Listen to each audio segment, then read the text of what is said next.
My next guests, Fady, Saad, Boston Mass Robotics. I keep saying wanting to say Boston Robotics, but it's Mass Robotics. Thank you so much for joining us. Jason Walker of Waypoint Robotics. Thank you for joining us as well today. Sorry, we're running a little bit late. I'm going to try and give you a little bit of time on the back end there, but I want us to cover, Fady, I could go into your background, the global nature of the work you do, the direction and leadership that you give Mass Robotics is incredible. The companies that you look at, fund, and help make successful, there are a lot, but I'm going to let you talk a little bit about yourself, Fady. Jason, what you've done with really commercializing and understanding what robots are going to do for us on a day-to-day level. I don't know if you were here with the previous panel, but we talked a little bit about smart cities and what's happening there, and I think robotics was mentioned there briefly. We've talked about some of the blockchain technologies that are emerging. We've talked about from Josh some of the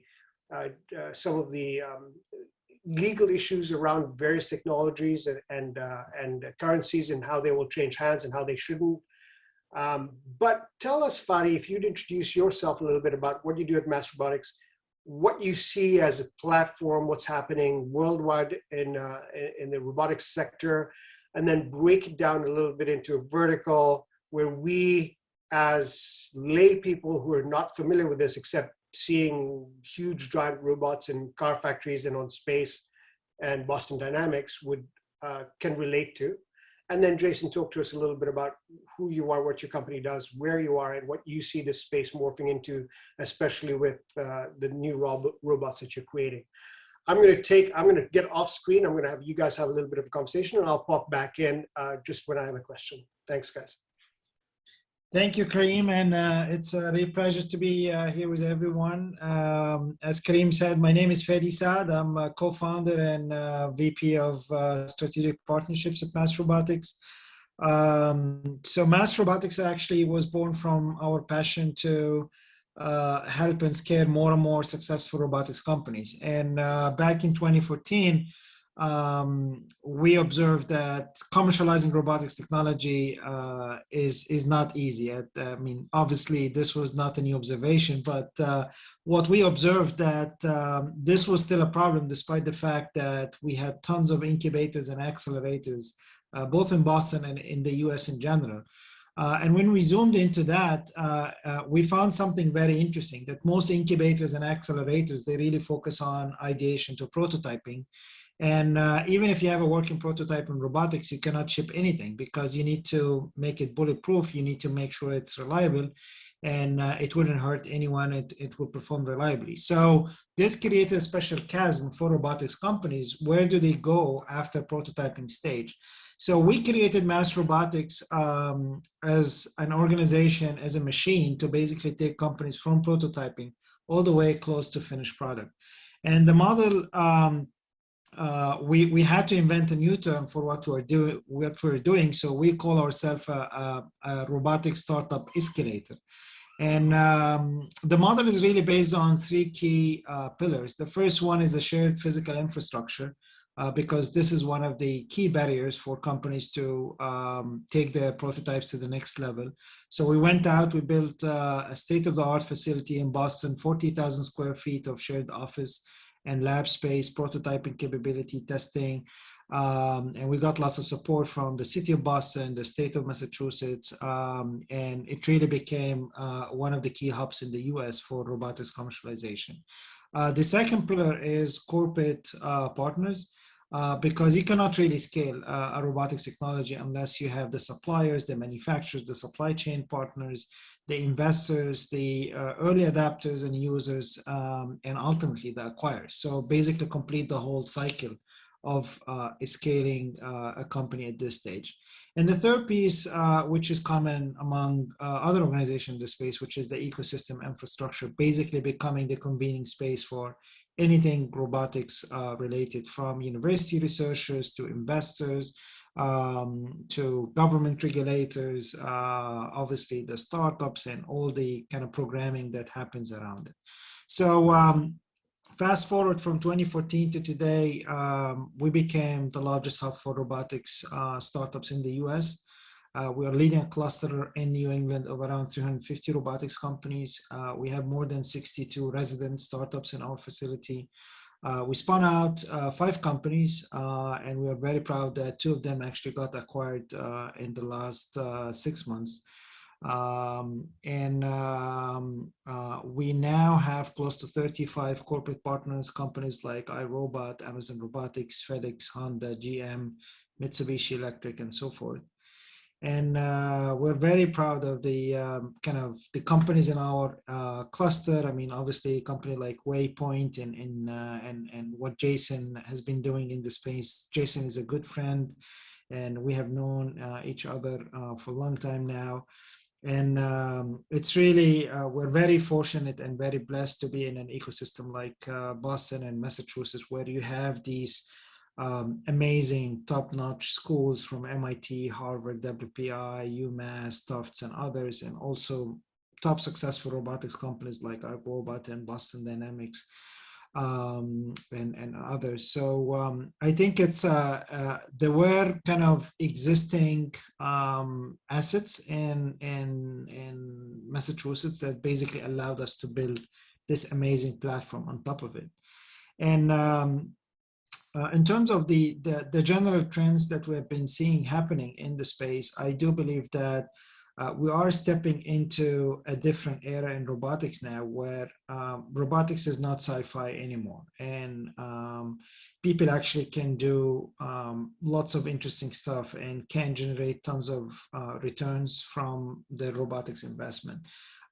So for the first time now, we're seeing very attractive robotics exit. Just in 2019, close to 8.3 billion worth of exits happened in robotics. We saw companies like Cornelius and Iris in the surgical robot space. We saw a company like 6 River in the logistics robot space. A company got acquired for $450 by Shopify, generating around 10x return on capital raised. But this is not the only interesting thing. The other interesting thing that it took this company only 4 years to exit. This is not something that we heard about before in robotics, that a full stack hardware, software, robotics company start, build the product, sell, and get acquired in 4 years. I think this is opening a whole new era for robotics investment and exits. We have seen a company like Berkshire Grey going public through a SPAC and becoming probably one of the first unicorns. We have seen company like Locus Robotics, again, in the kind of order fulfillment mobile robotics space. Company raised $150 million at a $1 billion valuation. So robotics now is real in terms of investment, in terms of market pull, in terms of application. It's not kind of just research or fancy prototypes. And I would say that we have seen a significant drop in the price of sensors and computing and memory. All of that helped a lot. Also batteries technologies. All of this coupled with existing libraries of software, whether it's autonomous navigation, machine vision, ROS, which is the robotic operating system that many of the robotics applications get built on top of. So all of these kind of developments in terms of existing modules and libraries that roboticists can build on helped a lot in the growth and scaling of robotics technologies. Investing in robotics still needs specialized knowledge. We've been very fortunate to have tons of data points and intelligence about key transactions, key people in the space. Because of the corporate network that we have, we also have been seeing the market pull, what are those corporates are looking for, what they need. And we managed to translate that into basically guidance and kind of insights and advice to our startups. I'll stop here and I'll let Jason kind of deep dive into the autonomous mobile robot space because of his wealth of experience in the space, and I'll be happy to get engaged in the conversation and taking questions. Thanks, Fady. That is an excellent, excellent recap, or I don't know, description of the whole market, I guess. So for those of you who don't know, Mass Robotics is a national treasure, and Fady and Joyce and Tom, the whole crew at Mass Robotics have done absolutely extraordinary things. So if you're interested in robotics, that's a great place to go to learn more about what companies are doing on both sides of the market. So really, really lucky to have them here in Boston. Waypoint Robotics, we focused on a part of the market that we thought had been really just ignored, neglected, unserved by robotics and automation for pretty much all of history and until recently. A lot of times when you think of industrial robotics, people think of the huge arms on an assembly line at an auto manufacturer or something like that. And that's really, there's a lot of truth to that visual. The small to mid-size enterprises and the manufacturers that feed those large manufacturing operations, those companies that make up the majority of the economy, I think like 90% of the U.S. economy and a lot of other economies around the world are these small to mid-size enterprises, especially when you're talking about manufacturing. And they've really just, there's never been good automation solutions for companies like that. And part of the reason is because the work changes all the time. And with a big industrial traditional robot, you have to invest a lot in setting it up, and you set it up once and it stays set up, and it hopefully churns out products for many years, and you can recuperate your investment that way. But if you're a 50-year-old machine shop, you're not going to rearrange all your machinery. You have to have something that works with the people and with the equipment and with the building that you already have. And you can't have something that's hard to set up because you have to reconfigure it regularly because the work changes month to month, week to week, day to day. So that was a market. When Kiva Systems got acquired by Amazon, and they took that company off the market, mostly so that it could serve all of Amazon's needs, but also I think to keep competitors from getting that advantage with robots in the warehouse. There was a lot of other companies that wanted to be the next Kiva Systems, and so logistics and warehousing and e-commerce fulfillment.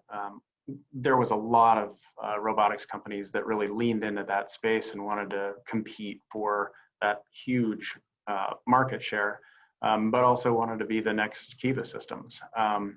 And so, we thought, great. There's a lot of AMR companies and other robotics and automation companies that are serving that market, but the small to mid-sized manufacturers, they still have nothing. Cobots in the last, 5 years or so have really come into their own to be easy to set up robot arms, but you have to have a particular situation where those make sense. And so we identified that market as one that was neglected.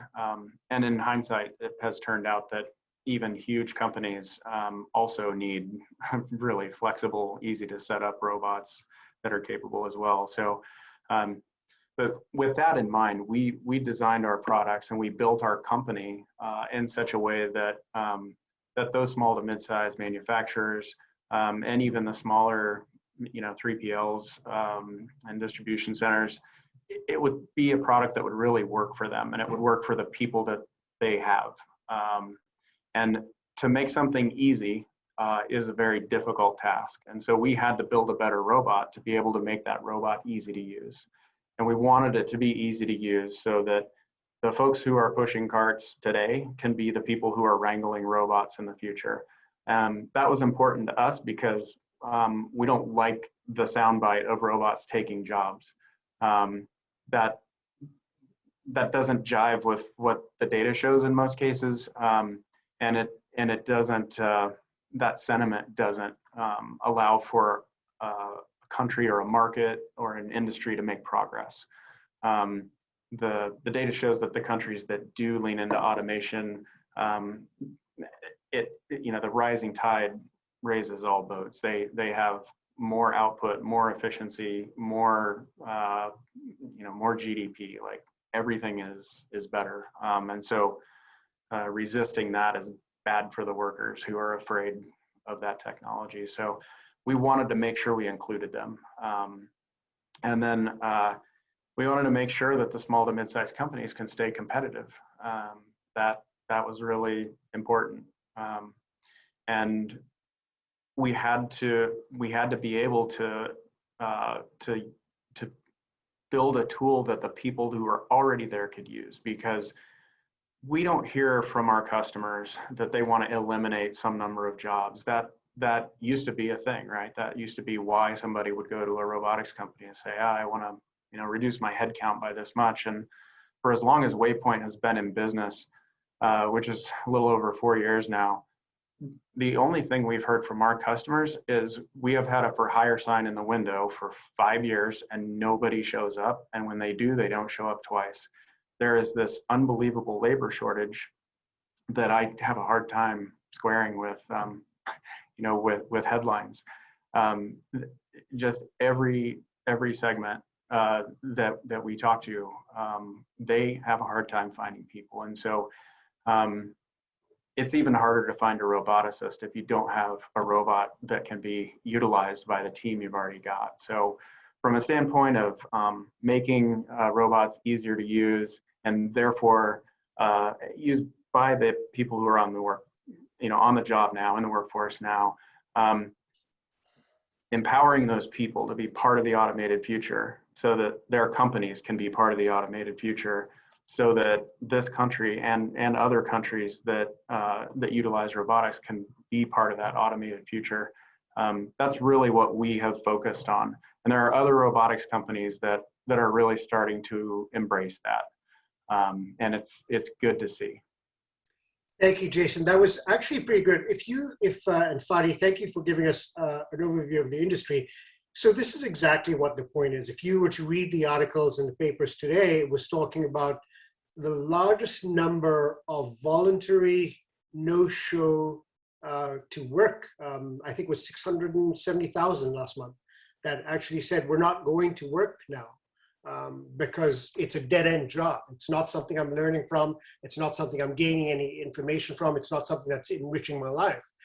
And kudos to you, Jason, for understanding where that trend was going and starting to create robots that actually don't take away from life, but add to your life by doing the dead-end jobs and repetitive tasks that there's no learning environment for. So in terms of paying attention, as we look at the various changing landscape of technologies, as Fady has talked about, has all been about paying attention to what's happening in the environment around us and looking at it from a different point or viewpoint to see, without getting caught up in the stigma of the press. We're not taking away jobs. We're creating better jobs, etc. I have to. There are a few questions, but we're going to have to take this on hold because we do have. We're running behind schedule, and we've got folks in various parts of the world that are showing up and need to show up. So, Fady, if you want to make a closing statement, talk about, give us a prognosis of what you see changing in the landscape over the next, I don't want to go 10 years, let's say 3 to 5 years in terms of robotics and their utilization. Yeah, I think so far we are seeing lots of activities in manufacturing and logistics. So, I mean, those two industries, historically speaking, have been highly automated already. So what's happening now is basically they kind of, either we are automating kind of small to medium-sized companies that couldn't afford the very expensive industrial robots and very expensive kind of automation technologies, or some of those companies are basically upgrading existing systems so that they can do more with less. So those two sectors are already kind of very hot in terms of robotics adoption. We are seeing more activities happening in the construction space and healthcare. So when you think of using robots, companies like Dusty Robotics, for example, or Rugged Robotics, or companies looking at fully automated, customized modular homes, from the design to kind of the modules to be sent to sites, drones for inspection, autonomous kind of heavy equipment and trucks. All of that, I mean, construction is an interesting industry because it's an industry that having huge pressure in terms of more throughput and more productivity to cope with increased demand. But at the same time, it's an industry suffering from shortage of labor. So how do you solve this equation without having robots?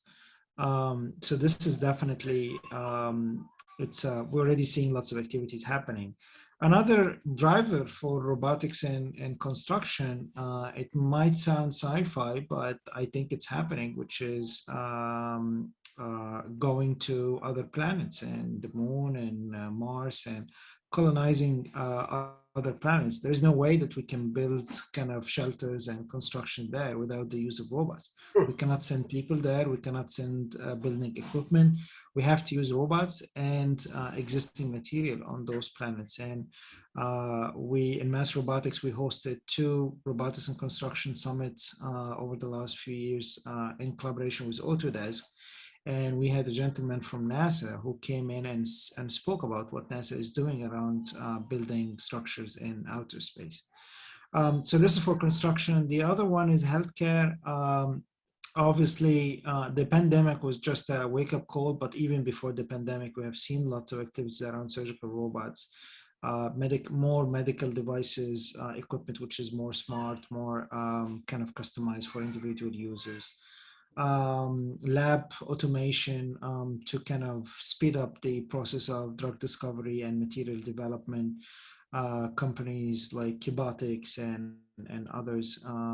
So we have seen lots of activities happening around the healthcare robotics.